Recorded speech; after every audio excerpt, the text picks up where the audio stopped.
خیبر پختونخوا کے اندر ان کو پناہ دے دی گئی تھی اور ان کو وہاں وزیر اعلیٰ ہاؤس کے اندر بھی بلایا گیا تھا. وہاں پہ رؤف حسن نے بھی ملاقات کی تھی, عثمان ڈار کے بھائی عمر ڈار نے بھی ملاقاتیں کی تھیں, اور بھی لوگوں نے ملاقاتیں کی تھیں, اور انہوں نے یہ بھی ان کو بشارت دی تھی کہ جناب ہم تو آپ کو جناب ایم پی اے بنانے جا رہے ہیں. اب ایسے میں تفصیلات کچھ اس طرح سے آئی ہیں کہ یہ ڈاکٹر آصف محمود ہیں جو کہ عمران خان کی پارٹی سے تعلق رکھتے ہیں اور عمران خان کے بہت ہی بیسٹ فرینڈ ہیں. آپ کو بتاتی چلوں کہ یہ جو ڈاکٹر آصف محمود ہیں بیسکلی یہ قادیانی ہیں, احمدی جماعت سے ان کا تعلق ہے. انہوں نے ٹویٹ کر کے پوری طرح سے صنم جاوید کے حق میں نہ صرف آواز بلند کی ہے بلکہ صنم جاوید کے جو شوہر ہیں ان کے بارے میں مبینہ طور پہ یہ خبریں آ رہی ہیں کہ صنم جاوید اور ان کے شوہر سے یہ اس طرح کے پیپر سائن کروا کے ان کو پولیٹیکل اسائلم دلوانا چاہتے ہیں باہر کے ملک میں, تاکہ امریکہ میں جا کر ان کو سیٹل کر دیا جائے اور وہ جس فارم کو فل کر کے جائیں اس میں وہ قادیانیت کو اختیار کر کے جائیں. اس پہ ڈاکٹر سیدہ صدف جو ہیں انہوں نے بھی ٹویٹ کیا. انہوں نے کہا کہ قادیانیوں کے سربراہ ڈاکٹر آصف قادیانی صنم جاوید کو بچانے کے لیے میدان میں آ گئے. انہوں نے کہا کہ کیا ایک کنٹینر ڈانسر کی اتنی حیثیت ہے جس کے لیے واشنگٹن کے سینیٹرز اور امریکی آواز اٹھا رہے ہیں, کیونکہ آپ لوگ بھی جانتے ہیں کہ صنم جاوید تو ایک عام پارٹیسپینٹ تھی جو کہ زمان پارک میں جا کر لوگوں کو فیسیلیٹیٹ کیا کرتی تھی یا وہاں پر محظوظ کیا کرتی تھی.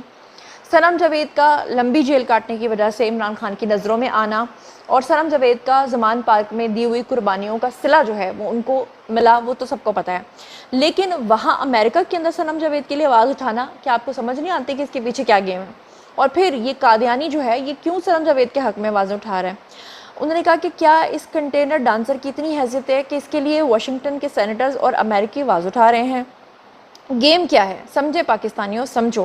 اتھا تارڑ کی ایک پریس کانفرنس سے 3 دشمن ممالک ایجنسیوں کی دوڑیں لگی ہوئی ہیں, یہ انہوں نے کہا. اس کے علاوہ انہوں نے آگے لکھا کہ بڑی بریکنگ نیوز, صنم جاوید کے شوہر سے صنم جاوید کا پاسپورٹ اور کچھ کاغذات برآمد ہوئے ہیں. پاسپورٹ پر باقاعدہ امریکی ویزا لگا ہوا ہے جبکہ کاغذات میں وہ خود کو قادیانی لکھ چکی ہیں, یعنی کہ گویا یہ بتانے کی کوشش کر رہی ہے کہ صنم جاوید اور ان کے شوہر جو ہیں وہ قادیانیت اختیار کر کے امریکہ جا کر وہاں پر سیٹل ہونا چاہتے ہیں. اور اب ان کے شوہر کے بارے میں کہا جا رہا ہے کہ وہ پکڑے گئے ہیں اور وہ اریسٹ ہیں اور یہ ساری چیزیں جو ہیں برآمد ہوئی ہیں. اگر یہ سچ ہے تو پھر آپ اندازہ کریں کہ معاملات اور گیمز کہاں کی کہاں پہنچی ہوئی ہیں. اچھا, اب میں آپ کو ثبوت کے طور پہ بتانا چاہتی ہوں کیونکہ آپ لوگ کہو گے کہ زنارہ نے تو خود سے یہ بات کر دی ہے. پی ٹی آئی کا یہ جو شخص ہے جس کا نام میں نے ثبوت سے آپ کو دکھایا ہے کہ اس کا نام ڈاکٹر آصف محمود ہے جو کہ ایک قادیانی ہے. سارے قادیانی عمران خان کو ہی کیوں سپورٹ کرتے ہیں, یہ میرا ایک سوال ہے. اس کے اوپر جو ہے فیاض چوہان نے بھی ایک بات کی ہے اور انہوں نے بتایا ہے کہ پارٹی کے اندر جو عمران خان کی پارٹی کے اندر بیٹھے ہوئے بڑے بڑے لوگ ہیں جو اس پارٹی کو چلا رہے ہیں وہ سارے قادیانی ہیں. اور کون کون قادیانی ہیں اس کے بارے میں وہ کیا کہہ رہے ہیں, ہیو اے لک. حفیظ اللہ نیائی صاحب گواہی دے رہے ہیں کہ گولڈ سمتھ خاندان ان کی زندگی میں آ چکا تھا جس کی خاطر انہوں نے کرسٹینا باکا کو جو مسلمان بھی ہو گئی تھی اس سے بٹرے کیا اور اس کو بےفائی کی. وہ گولڈ سمتھ خاندان اگلے 40-50 سال کی پلاننگ کر چکا تھا ان کو لے کے. اس پلاننگ کے تحت ان کا یہ تھا کہ ورلڈ کپ یہ جیتے گا, یہ ہیرو بنے گا, ہیرو بنا کے اس کو بھیجیں گے اس کے ملک میں, پھر اس کو پالیٹکس کے اندر لے کر آئیں گے, پھر اس کو امت مسلمہ کا عظیم قائد بنائیں گے. جی تو جناب آپ نے دیکھا اصل مسئلہ یہ نہیں ہے کہ جو قادیانی ہیں وہ کھل کر سامنے آ گئے ہیں. اس سے بھی بڑا مسئلہ یہ ہے کہ اس وقت بھی عمران خان کے ساتھ ایسے ایسے لوگ ہیں, یہاں تک کہ ہماری حکومتوں کے اندر بھی ایسے ایسے لوگ پاکستان کے اندر آ چکے ہیں جو کہ قادیانی تو ہیں مگر ان کے بارے میں کسی کو پتہ ہی نہیں ہے. اور آپ کو پتہ ہے کہ اللہ تعالیٰ نے فرمایا ہے کہ جو منافق ہوگا وہ جہنم کے آخری گڑھے میں جائے گا, کیونکہ جو کافر ہوتا ہے وہ منافق سے بہتر ہوتا ہے. کیونکہ اگر کوئی ہندو ہے, کرسچن ہے, کوئی بھی ہے, وہ تو اپنے منہ سے بتا رہا ہے کہ میں منکر ہوں, بھائی میں تو نہیں مانتا. لیکن جو اس طرح کا شخص ہے جو مسلمان بن کے مسلمان کے لبادے میں خود کو آپ سمجھ لیں کہ وہ شیپ کی اپنے اوپر جو ہے وہ اس نے کھال اوڑی ہوئی اور اندر سے وہ درندہ ہے. تو یہ ہے بیسیکلی سارا معاملہ احمدیوں اور قادیانیوں کا. اب میں آپ کو ایک اور ثبوت دینے جا رہی ہوں. عمران خان کا بیٹا جو کہ عمران خان کے جیل میں جانے کے باوجود دونوں ان کے بیٹے یا ان کی جو بیوی ایکس وائف جمائمہ وہ کیا پاکستان آئے ہیں؟ نہیں آئے, لیکن وہ پاکستان کو توڑنے کے لیے باہر سے بیٹھ کر سازش ضرور کر رہے ہیں. اس کا سب سے بڑا ثبوت آپ کے سامنے رکھنے جا رہی ہوں کہ عمران خان کا جو بڑا بیٹا ہے, اسکرین کے اوپر آپ کو نظر آ رہا ہوگا, آپ ذرا دیکھیے کہ یہ انیل مسرت کے ساتھ جو ہے وہ کھڑا ہے اور میچ دیکھنے کے لیے گیا ابھی حالیہ دنوں میں. اور انیل مسرت کون ہے؟ انیل مسرت ایک قادیانی ہے. آپ سب لوگ جانتے ہیں کہ یہ وہ شخص ہے جس نے مدینہ کے اندر کعبہ کے اندر جو نعرے لگے تھے اس وقت اس نے ڈانس کر کے دکھایا تھا. آپ کو پتہ ہے کہ وہ کتنا خوش ہوا تھا، کیونکہ یہ وہ منافق ہے جو کہ مسلمان نہیں ہے بلکہ مسلمانوں والا نام رکھ کے خود کو مسلمان ظاہر کرنے کی کوشش کرتا ہے۔ آپ کو یاد ہوگا کہ عمران خان کے دور حکومت میں عمران خان نے 50 لاکھ گھروں کا اعلان کیا تھا۔ یہی وہ انیل مسرت ہے جس کے بہاف پہ عمران خان نے یہ اعلان کیا تھا، کیونکہ اس نے انویسٹمنٹ کرنی تھی پاکستان کے اندر اور بہت بڑی تعداد میں قادیانیوں کو پاکستان کے اندر لا کر بسانا تھا۔ لیکن جب لوگوں کو پتہ چل گیا کہ یہ شخص قادیانی ہے تو اس کے بعد عمران خان نے اس کو پیچھے کر دیا تھا اور وہ 50 لاکھ گھروں والا سارا میٹر جو ہے وہ پیچھے ہو گیا تھا۔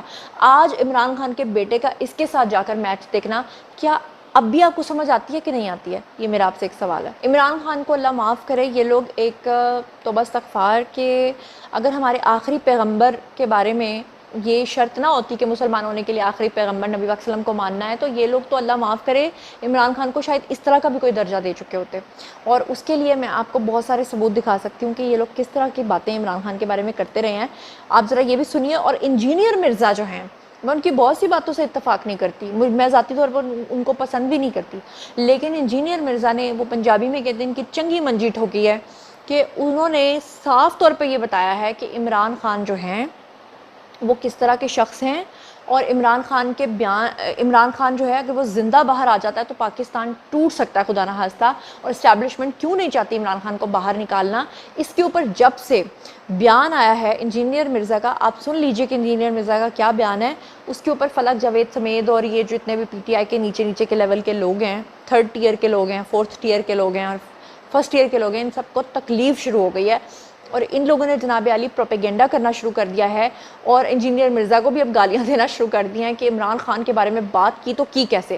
میں چاہتی ہوں کہ آپ انجینئر مرزا کی بات بھی سن لیں، اور آپ کو یہ جو کلپس میں دکھانا چاہتی ہوں جس میں اللہ معاف کرے یہ لوگ عمران خان کو کس طرح کا کلٹ بنا کر پیش کرنا چاہتے ہیں، کس طرح سے یہ اس کو توبہ استغفار یہ کوئی نبی بنا کے پیش کرنا چاہتے ہیں، آپ ذرا یہ بھی سن لیجیے۔ پی ٹی آئی کو سپورٹ کرتے ہیں، ہر ایک کا اپنا نظریہ ہے، تو میں نے دیکھا ہے کہ وہ کافی جذباتی لوگ ہیں، ہم نوجوان نسل، اور کافی کامنٹس غلط کرتے ہیں دوسری پارٹیوں کے متعلق، اور ہمارے لیڈر نے ہمیں ایسا نہیں بتایا، مطلب عمران خان صاحب نے۔ اور سیم اسی طرح سر جو آپ کے اسٹوڈنٹس ہیں وہ بھی زیادہ تر، وہ اللہ سے ڈرو۔ کس بندے کا نام لے رہے ہو جس کی زبان جو ہے وہ ہر وقت گندگی کے لیے کھلتی ہے میجورٹی کیسز میں؟ اللہ سے ڈرو یار، اللہ کو جان دینی ہے۔ کسی کی شکل اچھی لگتی ہے، کسی کوئی آپ کو اچھا لگتا ہے تو خام خواہ اس کی جھوٹی تعریفیں تو نہ کرو۔ اس بندے کی زبان، پاکستان کے کسی لیڈر کی زبان اتنی گندی نہیں ہے جتنی اس بندے کی زبان ہے۔ تو یہ وقت جو گزر رہا ہے، اگر خان صاحب زندہ رہے اور وہ جیل سے باہر آ گئے تو پھر اس ملک میں سٹیبلٹی والی کوئی چیز آپ کو نظر نہیں آئے گی، سیدھی سی بات ہے، اور یہ فوج کو پتا ہے، اس لیے وہ اندر ہے۔ تا وقت ہے کہ ان کی کوئی گارنٹی دے، ان کی گارنٹی تو کوئی بھی نہیں دے سکتا، حقیقت بات ہے، کیونکہ ان کی زندگی یو ٹرن سے عبارت ہے، وہ کسی ایک بات پہ بھی قائم نہیں رہتے، پھر یہ دھوکہ دہی چھوڑتے ہیں، یہ چیز ہے۔ تو میں اسے دہشت گردی سمجھتا ہوں اس حوالے سے، ہاں بالکل نظریاتی دہشت گردی میرے نزدیک بندہ قتل کرنے سے بڑی ہے۔ کیوں؟ قرآن کہہ رہا ہے کہ فتنہ قتل سے بڑا ہے، یہ قرآن کا یہ فتنہ ہے، یہ جو کچھ کر رہے ہیں یہ فتنہ ہے، اور میں یہ بالکل، اور یہ خود مان چکے ہیں۔ اب دیکھیں، مجھے شیر افضل مروت کو میں نے کہا تھا کہ بیرسٹر گور کے ساتھ بیٹھ کے انہوں نے کہا کہ عادل راجہ جو کچھ کر رہا ہے یہ غلط ہے، یہ میں نے اس کو کہا۔ جی تو جناب، آپ لوگوں نے سن لیا، سب چیزیں میں نے آپ کے سامنے رکھ دی۔ اب میں آپ کے سامنے جمشید دستی کی بھی ایک بات رکھ دوں کہ جمشید دستی آئے روز جھوٹ بولتا ہے کہ اس کے گھر میں جو ہے وہ حملہ ہوا ہے۔ آپ کو یاد ہوگا کہ الیکشن کیمپینز میں اس شخص نے اللہ معاف کرے یہ کہا تھا کہ اس کی بیوی کی عزت اس کی نظروں کے سامنے، اس کی آنکھوں کے سامنے لوٹی گئی ہے، اور وہ اداروں کے اوپر، ہماری اسٹیبلشمنٹ کے اوپر اس آدمی نے الزام لگایا تھا۔ یہ اسکرین کے اوپر آپ کو اس کے رونے دھونے کا ویڈیو نظر آ رہا ہوگا، تب اس نے سفید رنگ کا ایک چادر لے کر اس نے بکواس کی تھی۔